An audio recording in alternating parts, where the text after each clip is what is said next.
Thank you, Grace Church worship team, for your energy and life. We just love it. Our next guest is the founder and brand strategist of Faith-Driven Consumer. What is a faith-driven consumer? Well, we're going to find out. Chris Stone is here to discuss how we can walk out our faith with our wallets. Chris, welcome to RealLife. Thank you for having me. So, what is a faith-driven consumer? Well, you know, America is talked about as being very diverse. That's a very popular word today in market segmentation. Well, faith-driven consumers are a rapidly emerging and economically powerful group. Christians as a whole make up 77% of the adult population in America. We have identified 17% of American adults, 41 million people who spend $2 trillion a year. Huge economic power. $2 trillion a year. That's a lot of That's consuming. a lot. That would be the 8th largest economy if it was a standalone nation. So that could fund really good organizations. Absolutely. And really important. Well, if we causes. think about it, God tells us, and our churches tell us to tithe. And many people do that. So does God care what we do with the other 90% of what we keep for ourselves? That's the question. That is a good question. Yeah. Well, first, it'd be great if we tithe, but we don't tithe.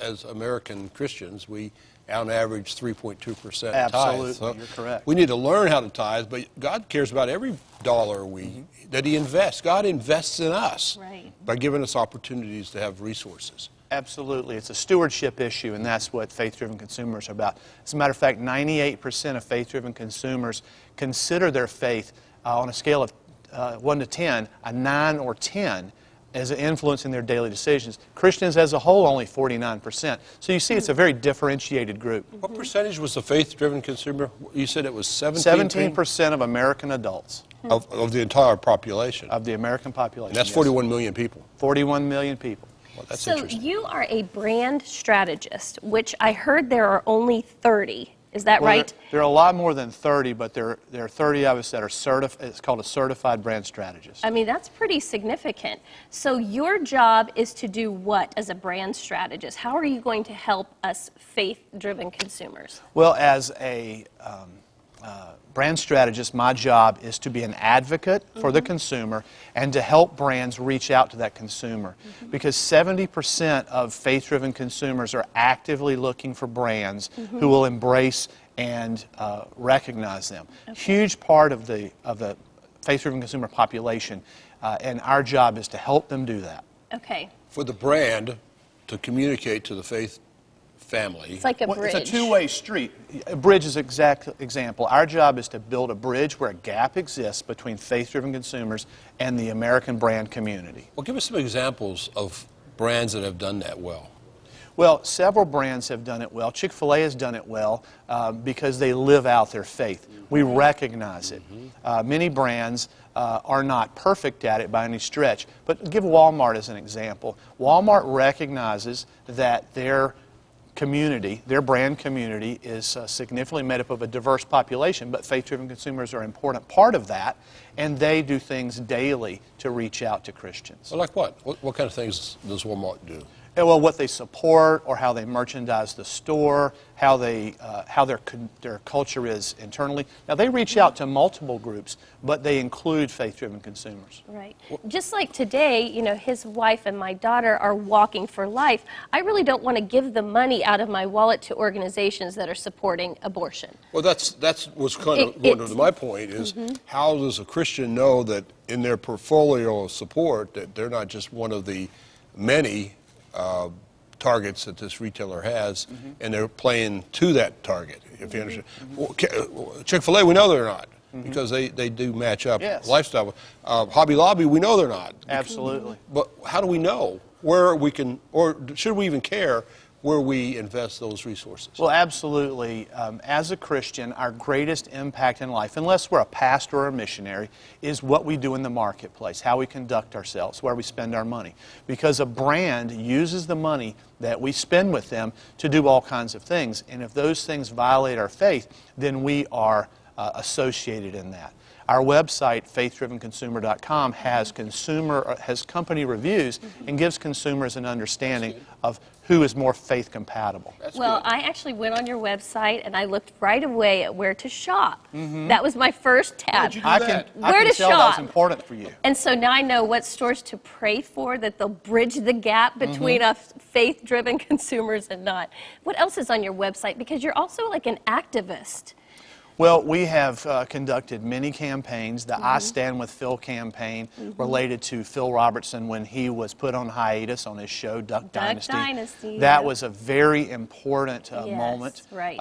We do a lot of work in Hollywood, helping Hollywood to connect with faith-driven consumers. Faith-driven consumers are really hungry for entertainment content that speaks to their values. Yes, right. And Hollywood is trying, but they haven't quite figured it out yet. Well, I guess I don't know whether you were part of the Noah film project or if they brought people in. Yeah, in Exodus. But when the Noah specifically missed the mark so far in regards to the faith community, that part of its reason for its not being successful was it missed that mark.